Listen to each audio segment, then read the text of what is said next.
আসসালামু আলাইকুম। ইংরেজি প্রথম পেপার পরীক্ষার আগে অনলি মাত্র একদিন বন্ধ, খুব কম সময়। এজন্য খুব দ্রুত প্রস্তুতি নেওয়া উচিত। আর যার যা পড়া আছে সেই সেই জিনিসগুলো বেশি বেশি করে পড়া উচিত। আর যেহেতু একদিন টাইম, সেহেতু কোন কোন জিনিসগুলো বেশি করে পড়তে হবে সেটার একটা সাজেশন দিয়ে দিচ্ছি। এই সাজেশনটা 10 মিনিট স্কুলের বানানো।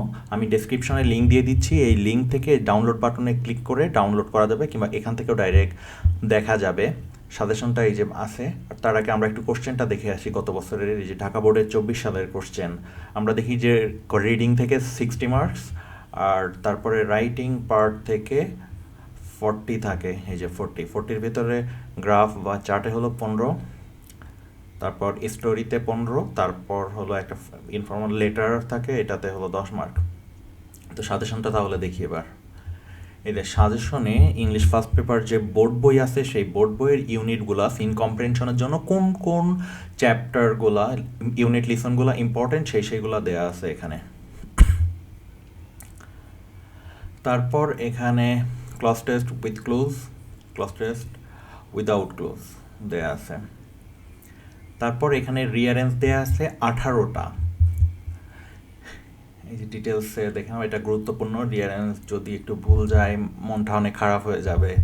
তাই একদম মানে যখন যখন লেখার টাইম আসবে তখন হলো একদম ধীরে সুস্থে এটা সুন্দর করে লিখতে হবে, এবং কাটাকাটি না না করা উচিত। আগে হলো জিনিসগুলো সেট করে নিয়ে কোশ্চেন পেপারে বা খাতায় কোনটার পর কোনটা সেটা সেট করে নিয়ে তারপর ফাইনালি লেখা উচিত, কোনো কাটাছেঁড়া না করে, একদম সুন্দর করে।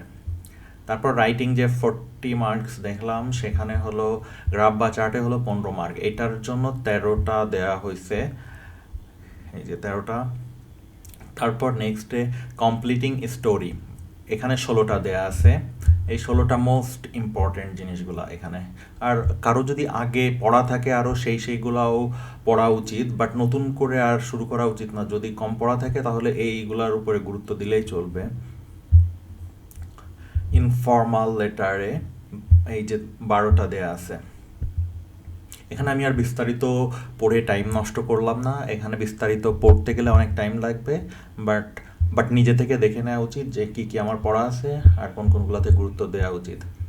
আর এই সাজেশনের ব্যাপারে একটা কথা বলি, এটা সকল বোর্ডের জন্য সাজেশন বানানো। এখানে বেশিরভাগ বোর্ড থেকেই এই সাজেশন থেকেই পড়বে, দুই একটা বোর্ডে মিসিং কিছু যাইতে পারে। সেজন্য হলো নিজের আগে সারা বছরের এই গত 2 বছরের যে প্রস্তুতি আছে সব কিছুই রিভিশন দেওয়া উচিত। তবে এই সাজেশনে যে যে জিনিসগুলো আছে সেইটা একটু বেশি করে দেখা উচিত। দেখা যাবে যে এই যে রিঅ্যারেঞ্জ কিংবা এই যে রেটার চার্ট বা হলো স্টোরি, এখান থেকেই বেশিরভাগ বোর্ডে চলে আসছে। যতগুলো বোর্ড আছে দেখা গেলো দুই একটা বোর্ডে মিস যাইতে পারে, কিন্তু বেশিরভাগ বোর্ডে এখান থেকেই চলে আসবে ইনশাল্লাহ।